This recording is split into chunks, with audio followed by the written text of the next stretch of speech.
If you're not living intentionally, then you're not wealthy. It has nothing to do with your and asset. It has nothing to do with your business. It has nothing to do with what is going on in the financial world. We talk a lot about financial models. We have a lot of amazing things at BetterWealth, and we're not talking about that in this episode because, quite frankly, we are teaching all those things so that you can get your money thing figured out and live a more intentional life. That's right.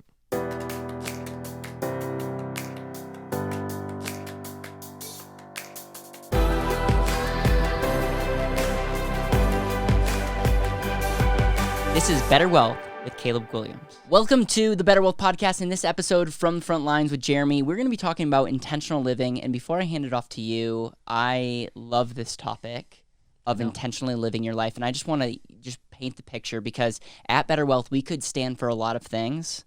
And we talked a lot about like, okay, are we all about helping people take back control?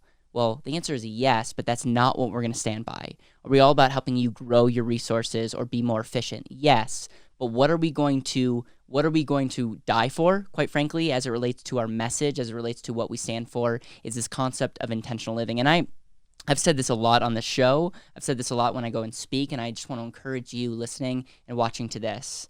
If you're not living intentionally, then you're not wealthy. It has nothing to do with your and asset. It has nothing to do with your business. It has nothing to do with what is going on in the financial world. We talk a lot about financial models. We have a lot of amazing things at BetterWealth, and we're not talking about that in this episode because, quite frankly, we are teaching all those things so that you can get your money thing figured out and live a more intentional life. That's right. And so I want you, as you think through this, and this is where we have to be careful. The way that I live my life might not be the way that Jereme lives his life and may not be the way that you live your life. And I don't want to be the wishy-washy on everyone's right. Get super clear on what you want. Get super clear on why you're here. Get super clear on what this whole thing's about. And we figure out results. And then let's reverse engineer how we spend our time, how we use our money, how we use our expertise in a way that helps us live that way. And so I know this is all about intentional living. And we're going to talk about some stories from the front lines, which I'm really excited about. And so I won't talk this whole episode because last I checked, you're in the studio as well. I have my own show. But yeah, thanks for letting me get on my high horse on this. Absolutely. Would you rather have $1 billion or $1 billion in impact?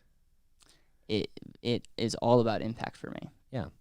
And what we're going to talk about in this episode is from where I sit here at BetterWealth, I get to interact with a ton of people and directly see the impact through messages, through texts, through videos, all sorts of stuff in which we had a hand in it. We're not arrogant enough, at least I hope we're not arrogant enough to think that we did this. Yeah.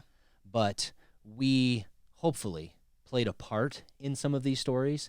And the first one, again, we're not going to use names in any of these. If you identify that this is you, then amazing.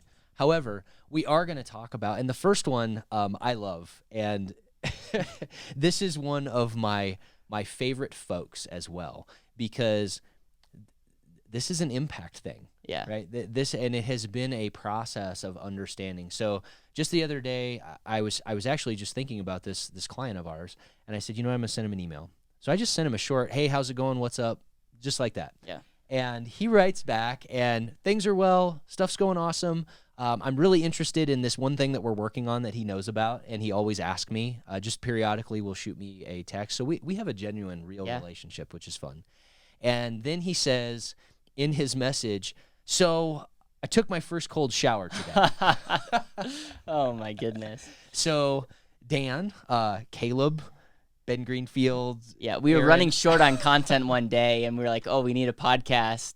What should we talk about? Cold showers. And then I had a realization when I got my phone and I got a notification, cold showers. I'm like, this is, like, I almost forgot, like, did we actually do that? And then I looked and I played it. I wish I should pull up the episode while you're talking. I talk about, like, me. It's crazy. I'm like, why are we talking about this on BetterWealth? But here's the thing. Whether cold showers are valuable or going to change your life or heal your body or whatever the case may be, that's not the point. The point is that when I get to come to the BetterWealth house here, we eat great food. We work out. We are not. This isn't just about better wealth, because remember, we redefine wealth as the sum total of your time, your talents, your treasure, and your health. Yep. So the impact of putting money in its rightful place, being a good steward of it, and using it as a tool so that you can live a more intentional life. This comment about cold showers and how he took his cold shower and how, I took it for a different reason than I had in my youth was so great, because that's impact. Yeah. That's intentionality, and that's intentional living. And full disclosure, I've been on cold showers for basically since the beginning of COVID now, and I really don't know what it's like to have a hot shower, quite frankly, at this point. It's a kind of thing that we do here at BetterWealth. So just throwing that out there. And also, episode 131 is the official episode on cold showers. So if you're like, what in the world are they talking about? Go check it out. So that's maybe a more funny story of different impacts that are happening here at BetterWealth. Another, and I think maybe more profound, maybe not. You be the judge and jury on this one. But we have an amazing family. Mom and dad have both served our country in various armed forces and still continue to serve in their occupations today. You want to talk about being on the front lines or from the front lines? They're still on the front lines all the time. Wow. So thank you to this family. But here's the deal. Again, we didn't do this, but from the time that we started, and probably just a little bit before we started our dialogue with this family, they have paid off over $30,000 in debt. Which just gives some perspective when we're recording to when they came into BetterWealth. When we're recording now? Yeah. So how many months? This has been 6 months. Wow. So 6 months they paid off how much debt? A little over $30,000. Wow. So a little over $30,000. They had already decided that they were going to use real estate as one of their tools with which to further their economic future. And one of the things that we got real clear on is saving and consumption. And as a result of that, they do employ an and asset in their strategy. But here's the thing. They've got reserve accounts. They're happy. They're sleeping well. They're excited about what they're doing. And I had a really amazing dialogue with these folks, because money can really wrap you up, guys. Yeah. I mean, it can be a yoke that feels like it's made of granite to some people. Yeah. Moms, dads alike. This is a big deal. And again, when you put it in its rightful place and don't allow it to hang over you, but you use it as the tool to fulfill your calling, to fulfill your mission, you've flipped the script on this thing. And this is what this couple has done, and they are on track to potentially purchase about one rental property a year. Wow. They've got some amazing goals and some amazing dreams. They're hard workers, and my favorite part is being able to say, all this is great, but your children are only going to be this age once. Yeah. Don't let it go by, and to have them go, you're right, Jereme, you're right. It doesn't mean that much at the end of the day. So this is the type of stories and the types of conversations that are happening every day here at BetterWealth, and I absolutely love it. It's fantastic. So the first example was someone that took a life example, and we're like, hey, I want to be more intentional and do something uncomfortable that will help me show up more powerfully in my life. Yep. Second example is a family that paid off over $30,000 of debt in 6 months and is now intentionally creating a strategy where they're going to be able to acquire, you said, one rental property a year? A year. That's the goal. Wow. They may not meet that every single year, but that's the goal. But there's a strategy in place for that. That's right. There's a plan. Wow. Crazy. Start with the end in mind, Yeah, I love it, man. I just this is so encouraging, because for those of you watching, for those of you listening, it's like this stuff is possible. But these people all have one thing in common. They were intentional. They had to take action, take responsibility, become the steward. What we do when we say wealth coaching, what's great about it is that we get to be the third, less emotional aspect of all of this. And sometimes that actually means being the more emotional aspect of it, because folks can be headed to missing all of their children's lives because they're chasing a dollar Yeah. And they're losing the wealth that comes from the relationships of their family and of their kids. And then other times, there's efficiencies that are right in front of folks, and we've got to do the math 30 times for them to go, oh, well, that makes sense, Jereme.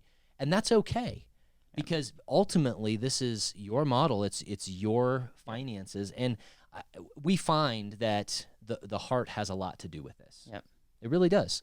When you're talking about consuming and savings, it's not a matter of cutting up your credit card, because that's only dealing with the symptom. The actual core is that I have a problem with self-control. Yep. Yeah. Note for another podcast episode on that. That's good. So the last highlight here for this episode, just to set the stage, amazing young woman, great college experience, doing some really amazing work, earning some good income, has some college debt, had a little bit of credit card debt, and we went through the model and we just looked at it. And what I love about this is, how would you like to deal with this? Well, I've never been asked that question before, right? I have credit card debt and I also have money to use it. Well, how do you think you should do this? And then, because here's the thing, it's the old adage, you can teach somebody to fish or you can give them a fish, right? Do this. It's very different, right? When you empower and when you tutor and when you mentor, by the way, that's a reciprocal relationship. Yep. It goes both ways. Yep. Somebody has to be willing to do that. So I'm super proud of this young person. They've made some amazing choices to pay off some higher interest debt and decided that she really was, and now I've said she is her number one asset. Yeah. And that, I think, was the biggest realization, because we start looking at all of these things and the realization of, well, all of this is a derivative of the gifts, the talents, and abilities that I bring to the marketplace, and these are my rewards for this. Oh my gosh, I'm my number one asset. And so we've preserved amazing opportunities for her to save to really nice vehicles in the future. Cool. But we're working on efficiencies in that particular model, and it's just beautiful. And I didn't do that. Right. It's just a facilitation of good questions. Yep. I think the call to action in this episode is, number one, start getting clear on what does intentional living look like for you. Sometimes when people hear me talk, they're like, Caleb, I don't have a life mission statement that I want to like conquer the world. That's okay. What do you want to do this year that if you do, you'll be extremely happy and you know inside like that you're going to be pleased with? Figure that out, and then figure out what is the one thing that you need to do. What is the one thing that you need to do this week, this month, ultimately this year, that will move the needle. And these are 3 examples of clients that have been our clients for less than a year. Yep. And they all are making intentional choices, and it's just really cool to see, and it's going to impact all of their life. It's very humbling too. Yeah. It's really humbling. So anything else that you want to say before I wrap this up? I just want to give a plug. Caleb mentioned the one thing. If this is a new journey for you, a great book is The One Thing by Gary Keller. And I think that there's so many nuggets of great information and practical information in that. Yeah. If this is a first step for you and you want to start being accountable and being more intentional in life, you may need to start saying no to a whole lot of stuff and saying yes to the one thing that is going to make the difference in that moment. If you're watching this on YouTube, you can check out the links below. We are adding a lot of info because anything that we mention on the podcast, we just want this to be a resource. And if you're listening to this in the car or on iTunes, thank you for being a dedicated listener. We are trying to increase our subscribers and reviews. And so anytime you get to share the message with someone, it means the total world. Jereme, thank you again. Go out, live an intentional life, which means living an intentional day, which means making intentional choices. Thank you. Take care, and we'll see you tomorrow. Thank you so much for listening to the BetterWealth podcast. It would mean the world to me if you could hit subscribe, leave a review, and share this with the people that you know and love.